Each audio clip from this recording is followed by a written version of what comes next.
Hello, and welcome back to Innovaticalls, the place where we explore a skill and a strategy that can make a real difference in your study, career, and personal life.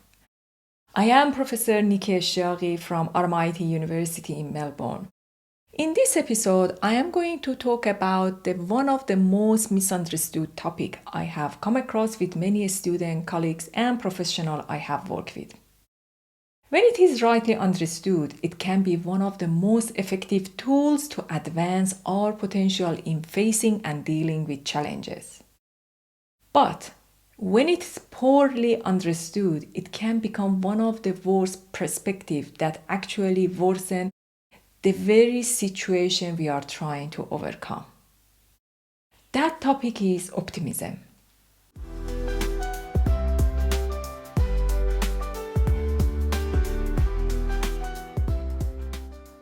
Throughout my work in both industry and academic life, I have often heard people mix up the true meaning of the optimism with a false self-confidence or blind hope. Today, I wanted to clarify what optimism really is and what it is not. I will share with you why it matters so much, how it shapes the way we respond to stress, and how you can begin to practice it in a way that empowers you.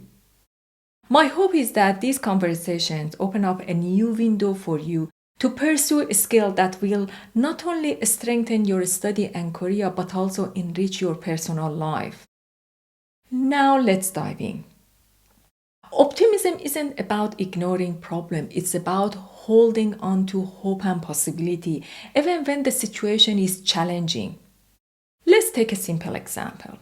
Imagine you have worked for weeks on a presentation and then at the last minute the client changes direction. A pessimist might say, "Why does this always happen to me? Nothing ever goes right." But an optimist would say, "This is frustrating, yes, but it is a chance to adapt. I have handled setback before and I can handle this one too." The problem is the same, but the mindset creates two completely different experiences. Psychologist Martin Seligman described optimism and pessimism through three patterns: permanence, pervasiveness, and personalization. Let's bring this idea to life with examples. Permanence. A pessimist sees problem as lasting forever. Suppose you fail a driving test. The pessimist says, "I will never be able to drive. I am doomed." But the optimist says, "I didn't pass this time, but it's only temporary. I can try again after practicing more." Pervasiveness. This is when one failure spread into every part of life. Imagine getting a poor grade on one assignment. A pessimist might think, "I am just bad at everything. I'm not smart enough for university." But an optimist separates the problem. This one subject was tough for me, but it doesn't define my whole academic journey. Personalization. This is about the blame. A pessimist blames themselves for everything. "It's all my fault. I am not capable." An optimist takes responsibility for what is in their control but also sees the bigger picture. "I could have prepared differently, but the exam questions were also tricky. Next time I will change my study strategy." Now, there is an important difference between the blind optimism and realistic optimism. Blind optimism says, "It will all work out. I don't need to worry."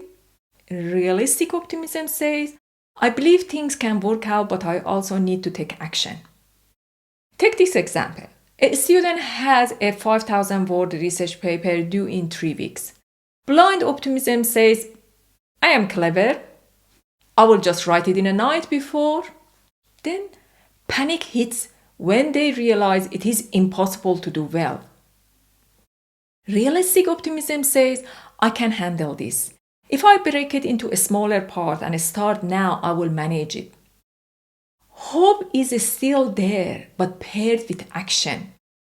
This balance, what I like to call flexible optimism. is the most practical and powerful form. It allows you to stay hopeful without losing touch with reality. Why does optimism matter so much? Research shows optimistic people live longer, handle stress better, and even recover faster from illness. But beyond the studies, think about real life. Imagine two people lose their job. The pessimist said, "That's it. My career is over." They stop applying and their situation worsens. The optimist says, "This is hard, but it is not the end. Maybe it is even a chance to find a better fit." And because they keep applying, they eventually land a role that suits them better. Optimism fuels action, and action creates opportunity. Now, how do we actually practice optimism? One of the first steps is becoming aware of your self-talk. Let's say you miss a deadline at work. Do you immediately say to yourself, "I am hopeless, I will never improve"? Or do you say, "This didn't go well, but I can adjust my planning and I do better next time"? That difference in inner dialogue changes your stress response completely. Here is a simple practice. The next time you face a setback, ask yourself 3 questions. Am I treating this problem as a permanent, or do I believe it can change? Am I letting this one issue affect everything else in my life? Am I taking all the blame, or am I being fair to myself? For example, if you don't get an internship you applied for, don't say, "I will never succeed." Instead, reframe it. This opportunity didn't work out, but I learned from the process and I will improve my application for the next time. Another helpful approach is what I call the "so what" method. If something doesn't go your way, ask yourself, "So what? What does this really mean for my bigger journey?" If you fail an exam, it is not the end. It means you need a new strategy, more practice, or perhaps more support. But it doesn't mean you are incapable. I have seen this in academic life many times.